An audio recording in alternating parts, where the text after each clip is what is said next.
नमस्ते दोस्तों, स्वागत है आपका हमारे कहानियों के चैनल लर्न विद स्टोरीज में, जहां हम मजेदार कहानी के साथ कठिन विषयों को भी आसान करके सीखते हैं। हमने भारतीय राज्य व्यवस्था से शुरुआत की है। काफ़ी वीडियोस हमने एकदम सीरियल से राज्य व्यवस्था विषय पर बनाए हैं। यह हमारा अर्थशास्त्र विषय से संबंधित दूसरा वीडियो है। पहले वीडियो में हमने अर्थशास्त्र क्या है इसके बारे में जाना। हमने पहली कहानी में चाहतों की दुनिया, जिसमें सीमित संसाधन या दुर्लभ संसाधन के बारे में जाना। आज हम चाहतों की दुनिया की कहानी को आगे बढ़ाते हुए और अवसर लागत अपॉर्चुनिटी कॉस्ट को एक बहुत मजेदार और आसान कहानी के साथ समझते हैं। इसमें अपॉर्चुनिटी कॉस्ट को समझने के लिए स्पष्ट लागत एक्सप्लिसिट कॉस्ट और अंतर्निहित लागत इम्प्लिसिट कॉस्ट को जानेंगे। पिछली कहानी में हमने देखा था मोहन की असीमित चाहत है, तो इसी को ध्यान में रखते हुए हमने हमारी आज की कहानी का नाम रखा है मोहन की चाय की दुकान और असली मुनाफा। तो चलिए शुरू करते हैं। मोहन ने तय किया कि वह अब सिर्फ पढ़ाई नहीं करेगा, बल्कि गांव में अपनी एक चाय की दुकान खोलेगा।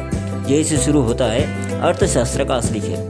सबसे पहले हम जानेंगे स्पष्ट लागत एक्सप्लिसिट कॉस्ट, जेब से गया नगद।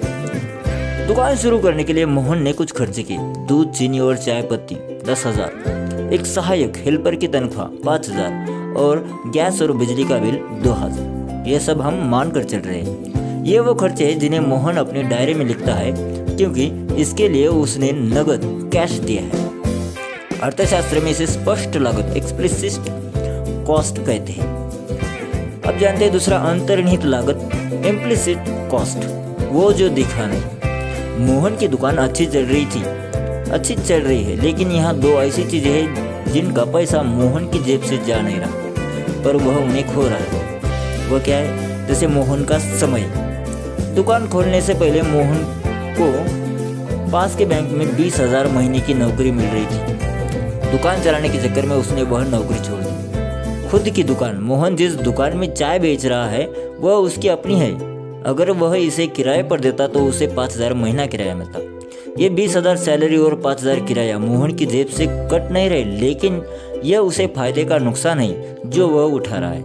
इसे अर्थशास्त्र में अंतर्निहित लागत इम्प्लिसिट कॉस्ट कहते हैं। अब हम जानेंगे अकाउंटिंग प्रॉफिट और इकोनॉमिक प्रॉफिट के बारे में। लेखा लाभ और आर्थिक लाभ। लेखा लाभ बनाम आर्थिक लाभ। महीने के अंत में मोहन हिसाब लगाता है। कुल कमाई 50,000, रेवेन्यू। स्पष्ट लागत इम्प्लिसिट कॉस्ट 17,000, दूध plus salary plus bill. Mohan का लेखा लाभ accounting profit 50,000 minus 17,000 is equal to 33,000। Mohan बहुत खुश है, उसे लगता है उसने 33,000 कमाए। तभी एंट्री होती है अर्थशास्त्री इकोनॉमिस्ट की। अर्थशास्त्री कहता है मोहन तुम्हारा आर्थिक लाभ इकोनॉमिक प्रॉफिट कुछ और ही है। जिसे हम कुछ फॉर्मूले के बारे में जानेंगे। जैसे फॉर्मूला है कुल कमाई माइनस स्पष्ट लागत, यानी कि 50,000 जो कि कुल कमाई है, स्पष्ट लागत जो कि 17,000 है।